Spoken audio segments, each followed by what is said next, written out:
मेरे साथ नीट का पेपर को लेकर आज जो भी डेवलपमेंट हुआ है उसके बाद मेरे साथ हमारे खास मेहमान जुड़ चुके हैं। सर आपका स्वागत है। Thank you very much sir. अलग जी हमारे साथ हैं, दिखाइए जरा।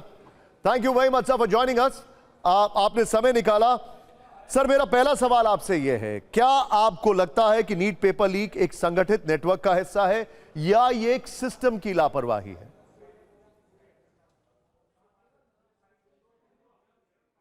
दोनों ही है इसके अंदर। देखिए आप ये तो एक्सपेक्ट नहीं कर सकते कि चोर चोरी नहीं करेगा। चोर की तो यही भाई वृत्ति है, वो तो करना ही चाहेगा चोरी। तो इसके ऊपर एक नेटवर्क तो बना हुआ है, पर ये नेटवर्क बार बार हमला करे, इसका मतलब कहीं ना कहीं सिस्टम में ढिलाई है। एक बार पेपर लीक हो तो मैं मान सकता हूँ कि ठीक है, किसी की नीयत खराब थी, पर इतनी आसानी से बार बार पेपर लीक हो रहा है। और आम जैसे लोग, ऐसे नहीं कि बहुत बड़े क्रिमिनल्स हैं, बहुत बड़े टेररिस्ट हैं जो ये काम कर रहे हैं। आम लोग हैं जो शिक्षक हैं, जो शिक्षा का धंधा करते हैं, कोई सरकारी ऑफिसर हैं जो नीट का पेपर 5 लाख रुपए में, 50,000 रुपए में लीक करते हैं।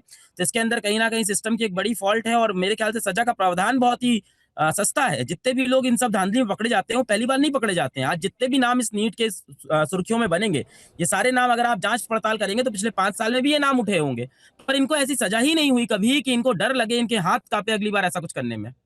अलग जी पहले तो थैंक यू वेरी मच आपने जो हमारे लिए समय निकाला। लेकिन मेरा आपसे एक सवाल यहां पर यह है, जब ऐसी कोई घटना होती है तो ट्रस्ट डेफिसिट कोचिंग इंस्टीट्यूट्स को लेकर होता है।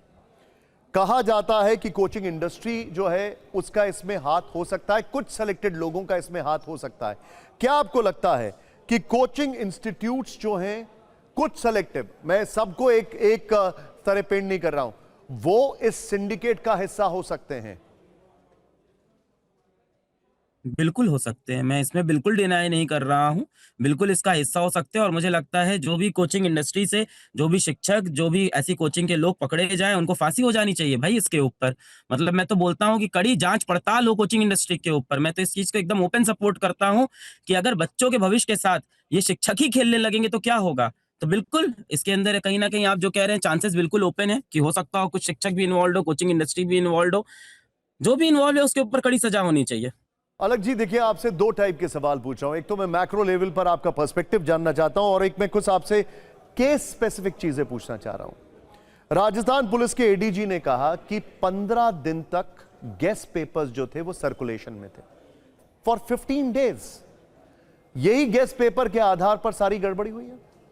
अब जब हम बात करते हैं जिस तरीके से ये पूरा सिस्टम चलाया जाता है, तो नीट की तरफ से क्या, एनटीए की तरफ से कहा जाता है कि हमने जीपीएस ट्रैक्ड व्हीकल्स बनाए हैं, हमने यूनिक वाटरमार्क आइडेंटिफायर्स बनाए हैं, सीसीटीवी से निगरानी हो रही है। सर कहानी तो इससे पहले ही हो गई।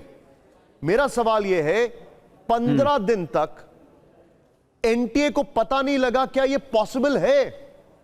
15 दिन तक या तो उनको पता नहीं लगा, देवर इनोसेंट, और देवर सिंपली केयरलेस।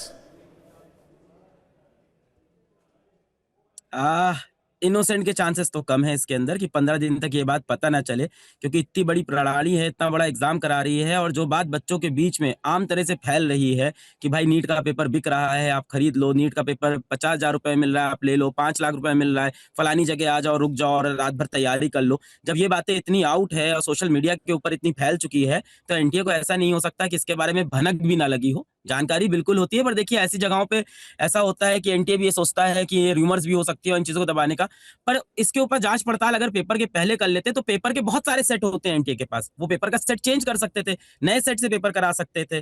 तो बिल्कुल इसके अंदर कहीं ना कहीं एनटीए की जो ये बोलते हैं कि हमने फुल प्रूफ प्लान बनाया है। मुझे याद है एग्जाम से 2-3 दिन पहले ही, लगभग 1 हफ्ते पहले एग्जाम से इन्होंने एक लंबा ट्वीट किया था कि ये आपका कोई स्कूल का एग्जाम नहीं है, ये नेशनल लेवल का एग्जाम है।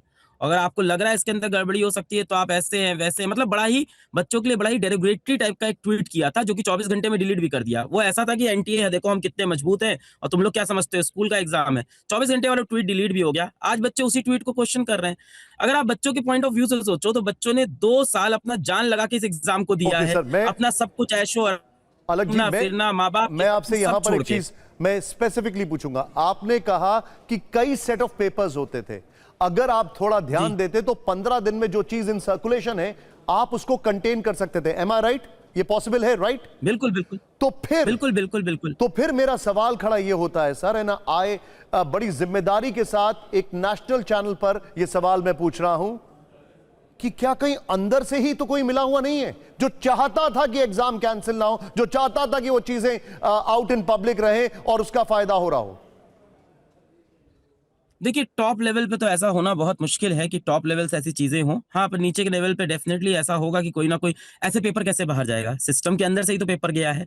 पेपर तो सिस्टम में ही बना है, तो सिस्टम से ही बाहर गया होगा। पर पेपर को कैंसल ना करना, चेंज ना करना, इसके पीछे मुझे लगता है कि ये नियत नहीं होती है कि पेपर लीक हुआ है तो होने दें।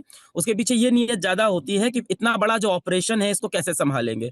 देखिए, ज़्यादातर एजेंसियाँ यही चाहती हैं कि काम कितनी आसानी से हो जाए, कितना हैसल फ्री हो, कितनी ट्रबल हमारी कम हो। तो ये एक बड़ा रीज़न रहता है कि इन चीज़ों को ये अवॉइड करना चाहते हैं और मैं उम्मीद करता हूँ, आशा करता हूँ, बच्चों की तरफ से आशा करता हूँ कि इसके अंदर सिस्टम इन्वॉल्व ना निकले, वरना बच्चे किस उम्मीद से आगे तैयारी करेंगे एग्ज़ाम की, किस उम्मीद से वो भई अपने भविष्य के बारे में सोचेंगे। सिस्टम के अंदर का कोई इसके अंदर ना हो।